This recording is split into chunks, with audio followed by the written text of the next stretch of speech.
level of one-on-one assistance, but also offers a more efficient process for both customers and staff.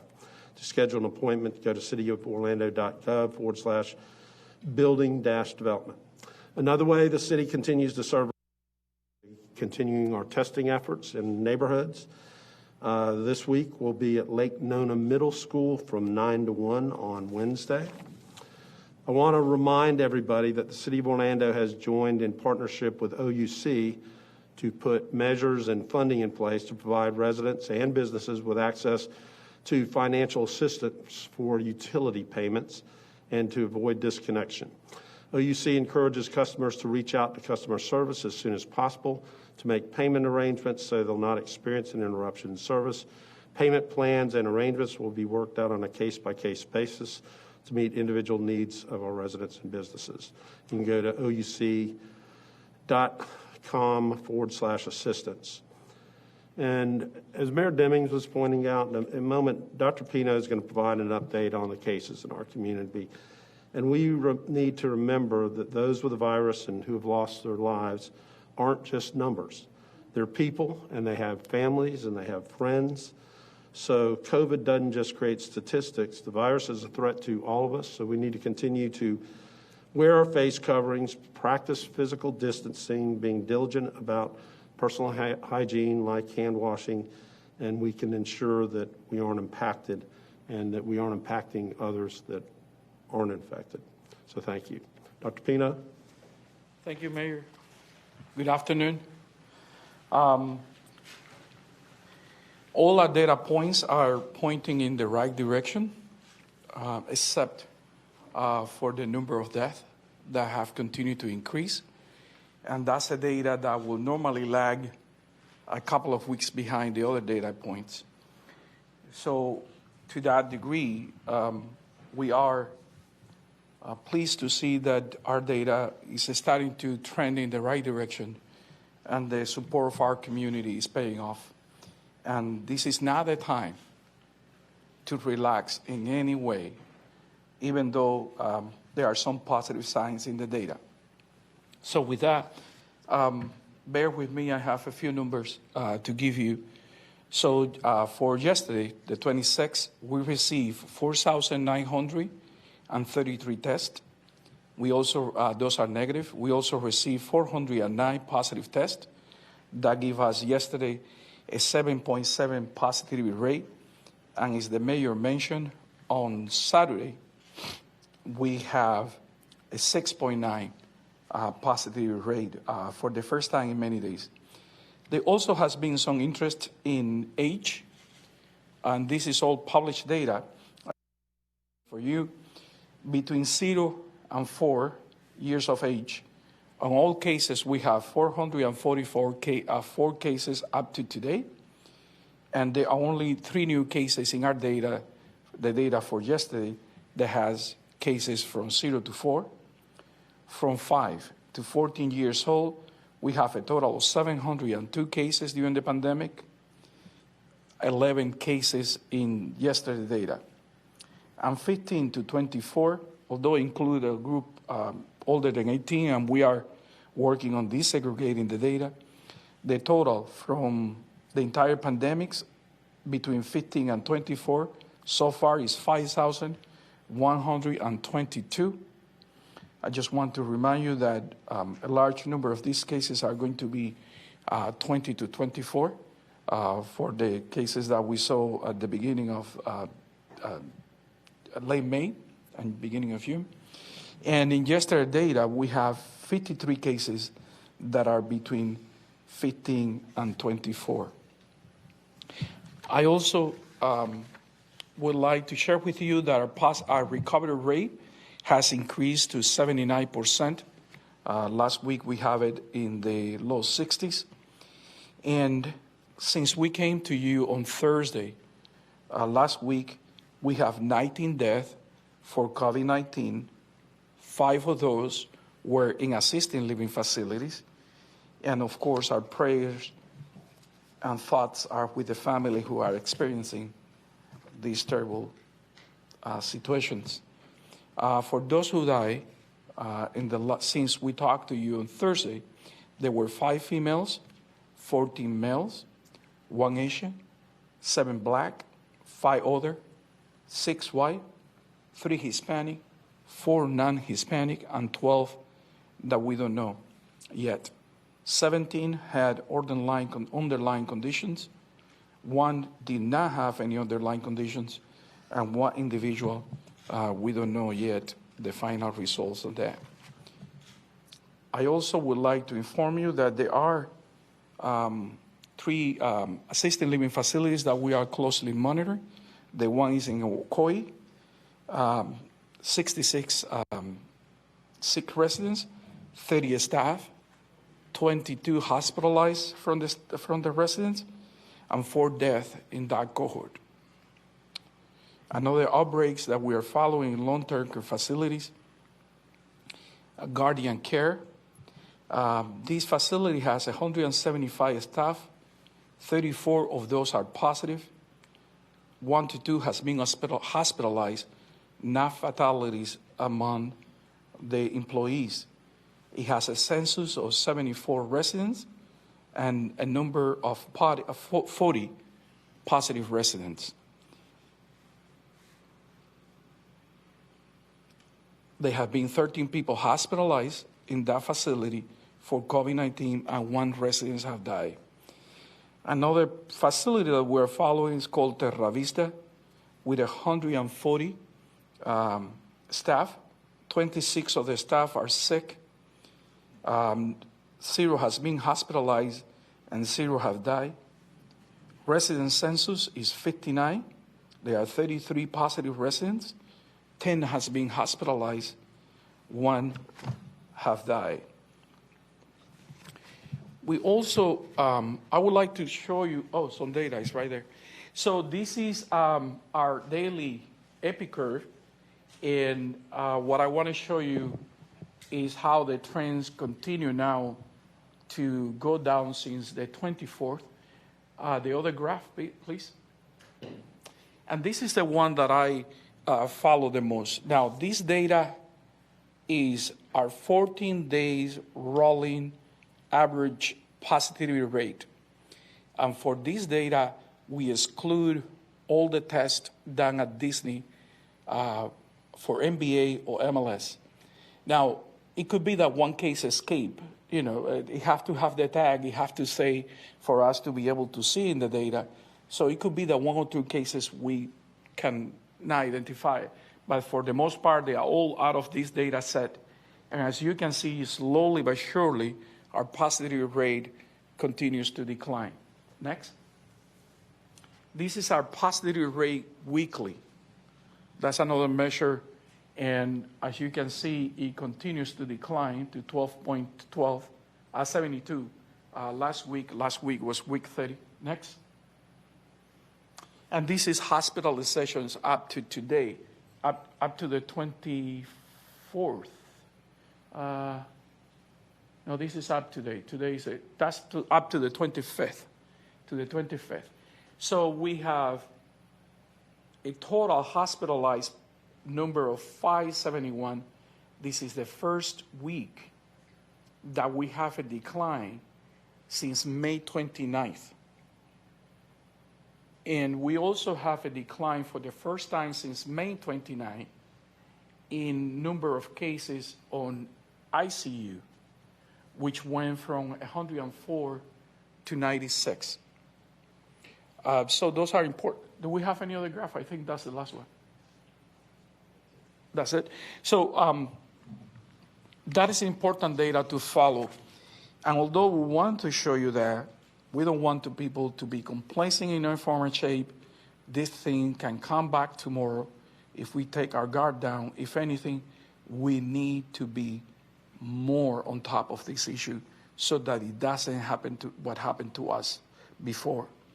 Just as a measure, week 30, which is last week, we have a reduction of 24% on the number of cases from the 26% of the number of cases from the prior week. On week 29, we have 4,671 cases. On week 30, we have 3,450. Another thing, this is my last part in the data, is that we last week started doing the immunization event at West Oak Mall. We have provided close to 1,800 vaccine dosage for children in there last week. We are there this week, and we are planning to be there next week, but we have seen a decrease in the number of appointments for this week, Thursday and Friday. Vaccines and the administration that we are giving is free. Your child needs to be vaccinated before they go to school, or they will not be admitted to schools.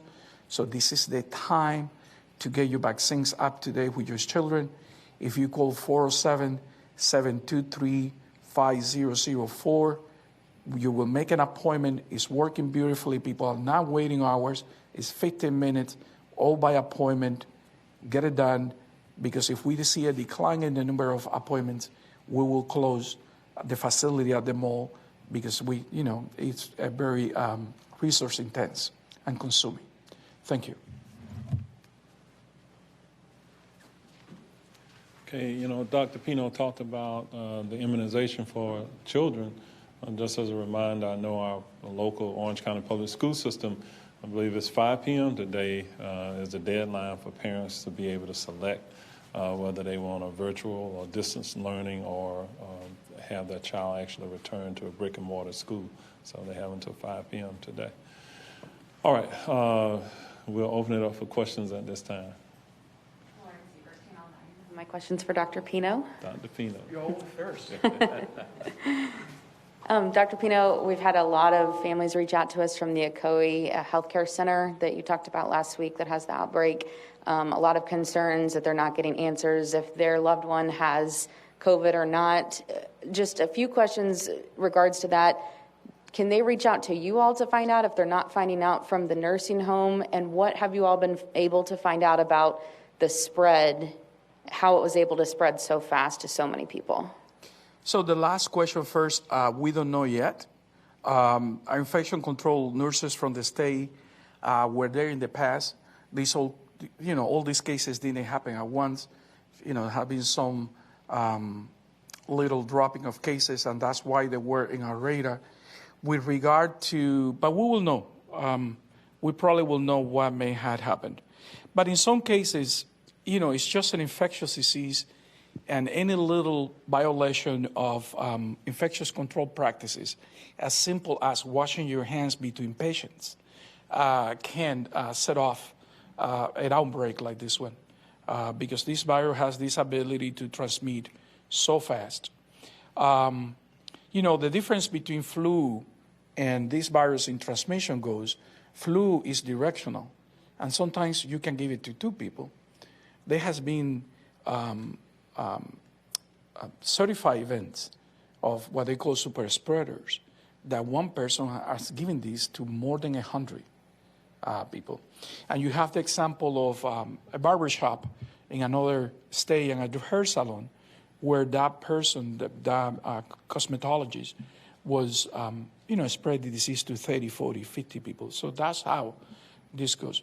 With regard to the results, we can't give results to anyone but the patient. Now, in this case of long-term care facilities, if people have legal custody and rights on the individual, and we can see that, then we can release the information. But the best choice is always the facility, who knows the family, who knows who to give the news, who know who is the next king, So, but with that, if we have that element that the person has the custody, or have the power of health for the individual, the power of attorney, then we will be able to release, but that information is protected by HIPAA. This is for Mayor Demings and Mayor Dyer. Department of Business and Professional Regulations Secretary Halsey Bashirs has said he's going to meet with bar owners and breweries to discuss reopening those facilities, those businesses. What would you have to hear to support reopening bars?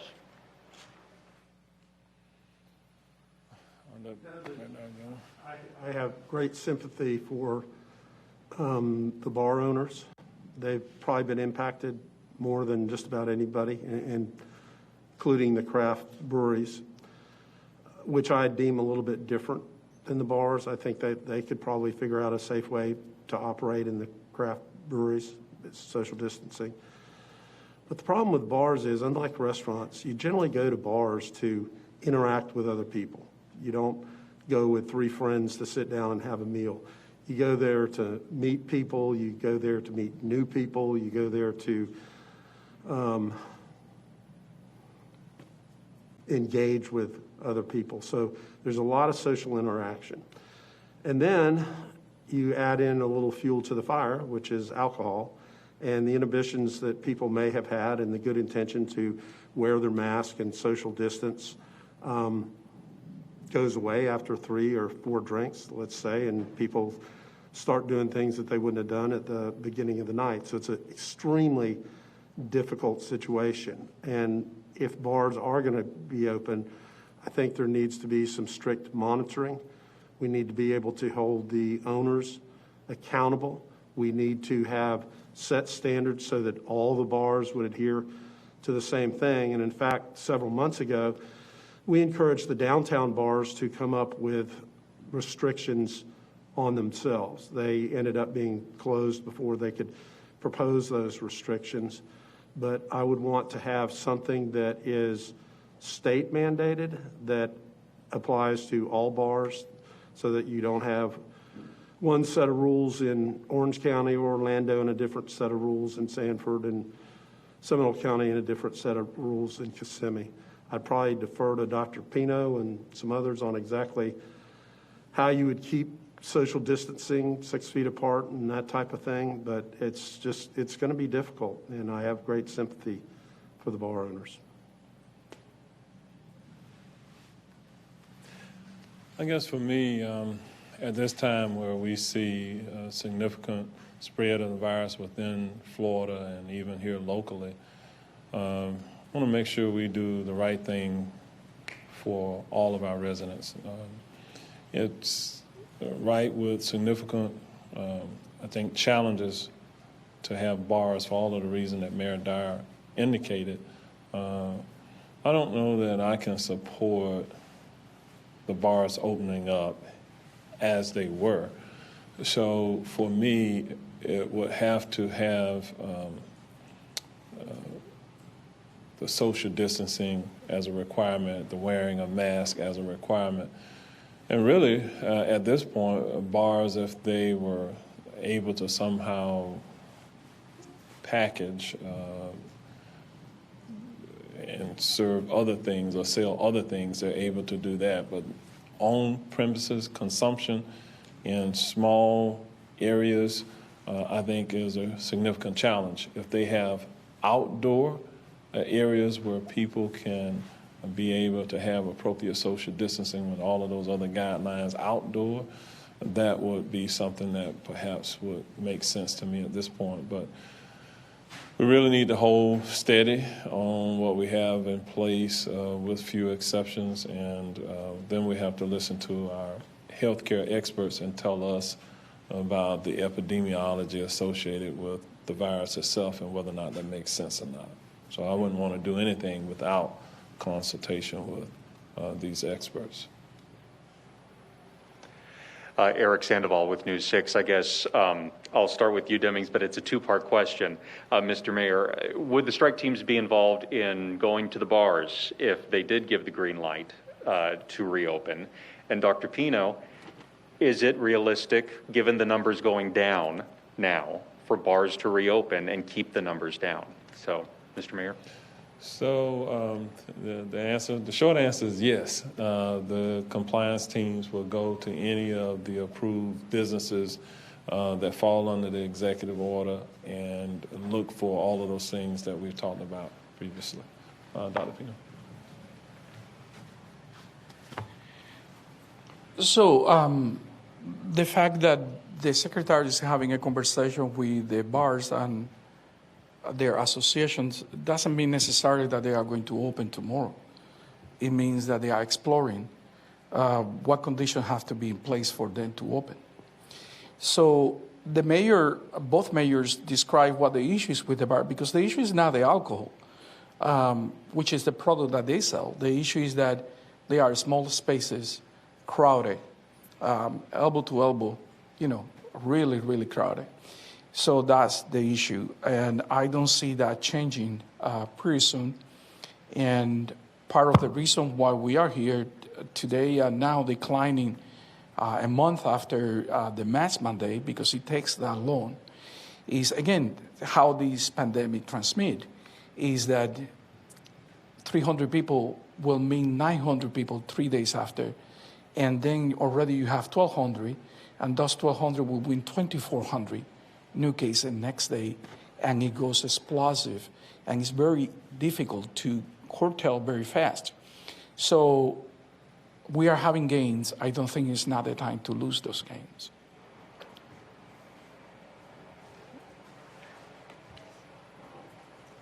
Yeah. Okay. Kelsey Thord with West 2 News. Dr. Pino, this question is for you. Have you heard back from the state in regards to your authority over the making decisions on schools reopening?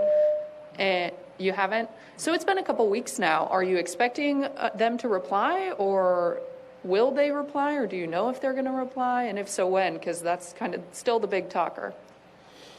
Well, they haven't replied yet. I don't know if they would.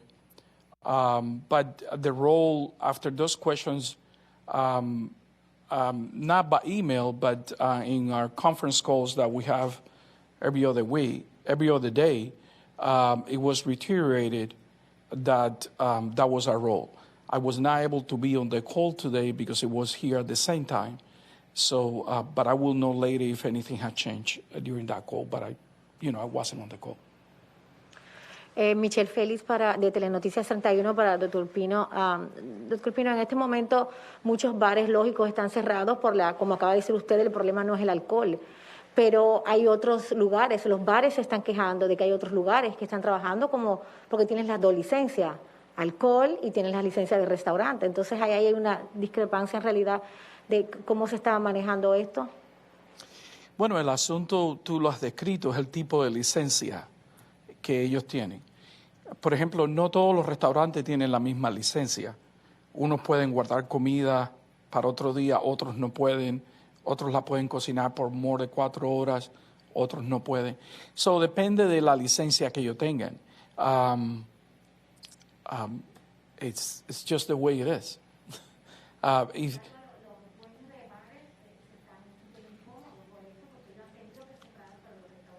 Yeah, if a restaurant has a license to sell food and additionally sells alcohol, they are able to do so. But that's a feature of the license that they have. So a bar that is pure bar without a kitchen doesn't provide food, then they are, losing more than other places. That's the reality. That's the way it is.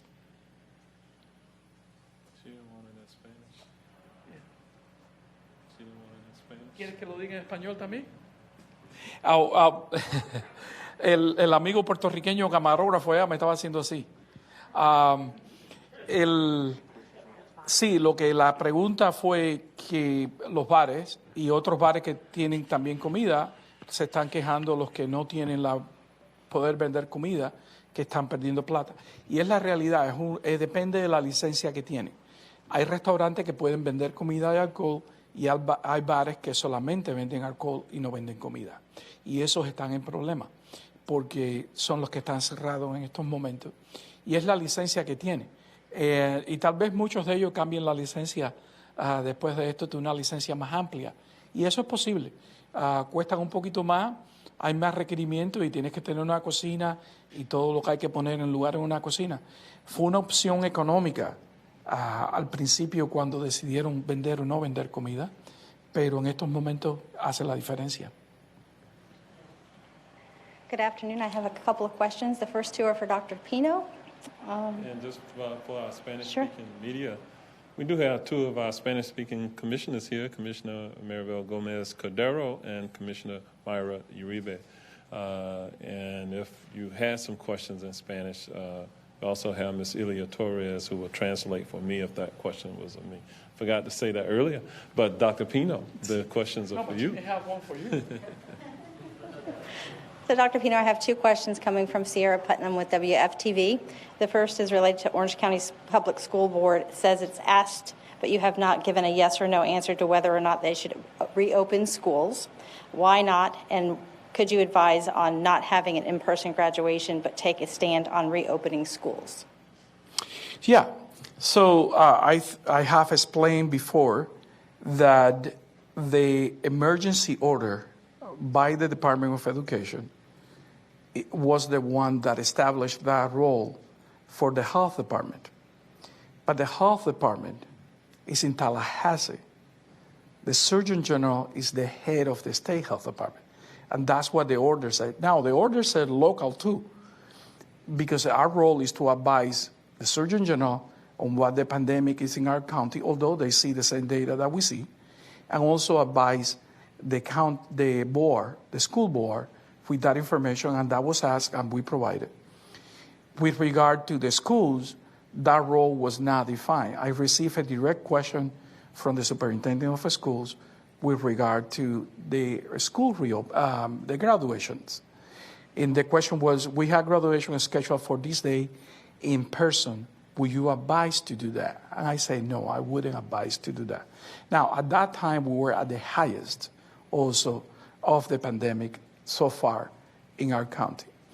With regard to the schools, our role was defined by the State Health Department, which is the agency that I work for, and the role that they gave me was, your role is to advise the Board of Education, the school board, and the information on the pandemic, and your role is to provide them with technical assistance on how to open the schools safely.